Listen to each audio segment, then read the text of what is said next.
Hi, this is Tracy with the Limelight Pet Project, and today we are at Safe Horse Rescue in Redmond. We are here with Terry and Renee, and here we have Angel and Lori. And what's unique about these two is that they are a bonded couple. So, Terry, tell me about Renee. How old is she, and how long has she been at Safe? So Renee is 21 years old, and we've had both her and Angel for 2 years. And they came from a quarter horse breeding farm? Yeah, a local, down south local quarter horse breeding farm. We actually picked up 6 horses from there, and they were living outside together, having babies, and pretty much unhandled and untouched during that time. So what's unique about their relationship? I know that Renee's 21, Angel is 29. Angel is 29, yeah. And Angel has a little bit of trust issues, getting to know people and stuff, being a little bit more unsure when she doesn't know who someone is. And Renee becomes, for us, and for Angel, her security. Mm-hmm. So we keep them together in a field during turnout, and they come in at night, and they actually have stalls next to each other, and their windows face each other. And Angel leans on Renee, and Renee has got a lot of wisdom and a lot of just quiet, relaxed nature, and that gives Angel a lot of peace. Yeah, I love how they keep on reaching out to each other, touching, just reassuring one another. Yeah. So we've been friends for a long time. Yeah, it looks like they're good friends. What kind of home do you think that these two would thrive in? Oh, both of them are companion horses. Okay. They are great with other horses, other geldings, mares, babies. We have here at Safe, last year we had 3 fillies born, and when the fillies got weaned from their moms, they got Auntie Renee and Auntie Angel to live with, and these guys have been amazing, co-raising this filly herd of ours. Yeah, they're kind of like the kindergarten teachers. Right. They're teaching them their manners, how you need to be a horse. Yep. And they're teaching them, that there's security, but there's also there's rules, right, about how close you should be or pressure. They're the best teachers that the fillies are ever going to get. So I think they're amazing. Now, how would you describe each of their personalities? Renee is she's a little hot rod. She's got a little bit of spunk to her.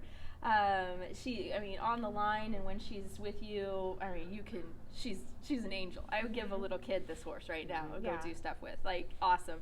But you get up to go, she wants to run and play, and she's really, her body, I wish she was 3 years old when we were getting her started. She is awesome. She has a great build. And she's healthy, and she does have an arthritic knee, which has caused us pause to continue as a riding horse, but as a companion, she's got so many years in life to her. Angel is slow to trust, but when she knows you, and she's really good at knowing you or doesn't know you, when she knows you, she's starting, through the 2 years she's been with us, she knows the routine. She knows when you're not going to hurt her. Right. We've been a horse that had never had a farrier. She was 27, 28 when she came in. Now she's 29, and we're trimming all 4 feet. This is amazing. Yeah, that is amazing, because most horses, they start having their feet handled from a really early age. So to learn that in your senior years, now this is something that we're going to do on a regular basis. Yeah, and it's even pretty impressive. I wasn't even thinking this morning when you guys came and we were brushing their tails out, and Lori reminded me that both of these girls had bats for tails. They were so wound together in a giant mess of a net that with Angel at the time we had to cut it. With Angel, it took us time, slowly getting her to let us brush it all out. Yeah. Now they've got long, beautiful tails, and I can't believe it.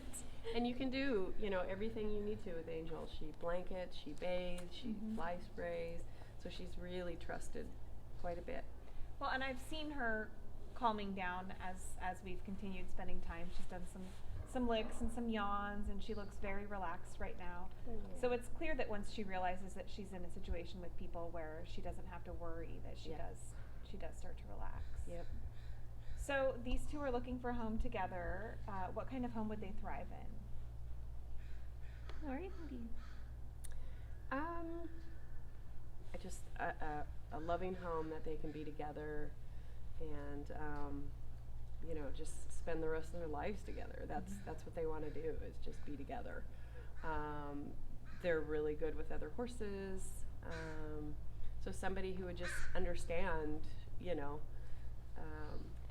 some of her little quirks and stuff, and they're both very, very intelligent horses. They're very worldly, I want to say. Yeah.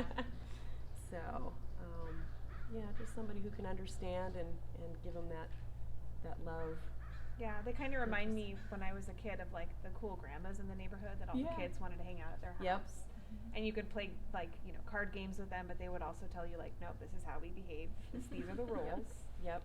And anybody can walk Renee. I mean, she's like our easiest horse here for our volunteers, and even Angel's really easy to walk because she just knows the routine, and they're just lovely, lovely girls. Everybody loves them.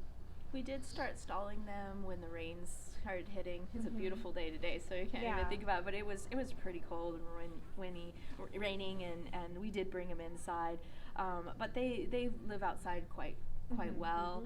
I think for older horses, senior horses, movement is key. Right.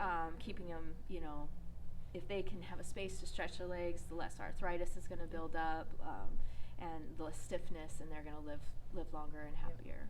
Pasture, life would be great. Yeah, both of them don't have any medical concerns, which with senior horses, That's there's a great. lot of questions of the Cushing's horses or founder risk horses, and all these things we start to worry about as they age. And these guys are quite healthy. Neither one are on medications. We do keep Angel, and Renee gets some too, but Angel has quite a bit of senior feed. She does eat hay, but her teeth are not what they once were. Right. And so that senior feed not only is easy to digest, but easy for her to eat as well. So. Yeah, for two horses in their 20s to have the only issue be some mild arthritis in one knee, that's pretty remarkable. Yeah. Yep. They get up and down. Also, that's the thing that you worry about is horses. Can they lay down? Can they get up on their own? Both of them. We monitor for pain and make sure that they're not telling us, that they're still okay. And oh man, Angel. She can outrun them all. Yeah, she's quick. She was good. fast. Yep, she is. So, what are some of their favorite things to do with each other? I know that they like to spend time with the babies. Do they just kind of like to hang out with one another? I've seen them groom, itch on each other, give each other some back rubs. Angel is really close to one of our fillies named Pippi, and so you often see her, if she's not with Renee, she's sitting with Pippi. I think the other thing that I was just thinking about that we didn't mention, but Renee does have one thing that is a little bit of medical, is that she gets that summer bug itchiness. Oh, okay. And we have had a remarkable job keeping it under wraps.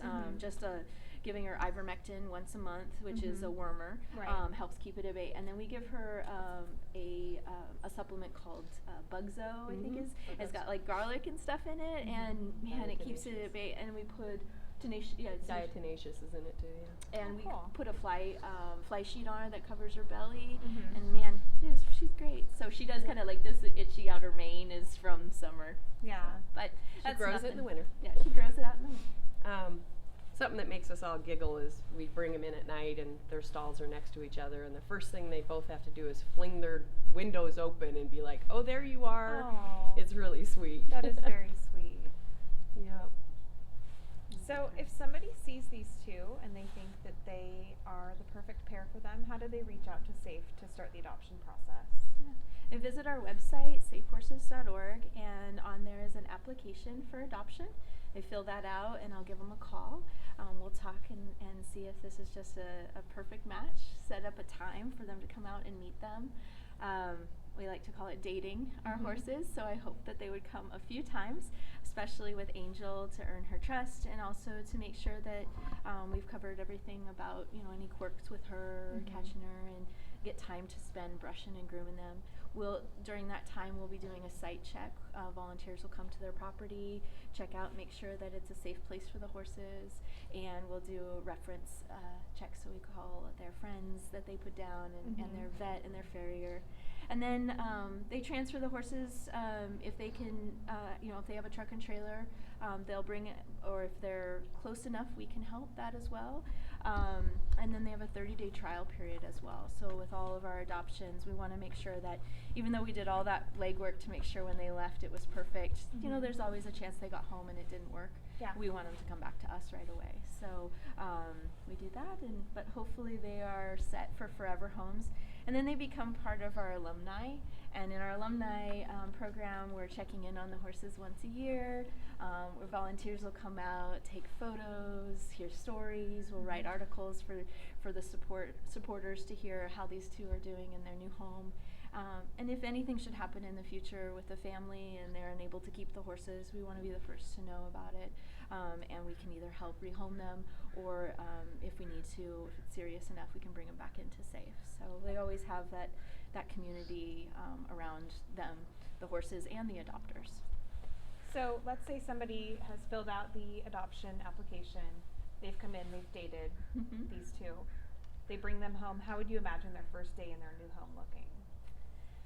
Oh, I hope that I hope it's sunny and beautiful, and they can be out in a giant, pasture space. But for them, because trust is something that is earned, I would spend time. I'd pull out a chair, maybe a book, cozy up, maybe a few apples or treats in your pocket, and just be with them. Yeah. Start helping them see the surroundings with you in it as a presence that's a trustworthy source. I think routine with Angel especially is going to be good in the beginning, Right. so that as things kind of go, she understands the process of stuff. I would be haltering her every day, working on that, just so that she continues to know, oh yeah, you come with the halter, you're my friend, it's okay. So we would work on that here before they left, and then at home, I would hope that they were doing that a lot in the beginning.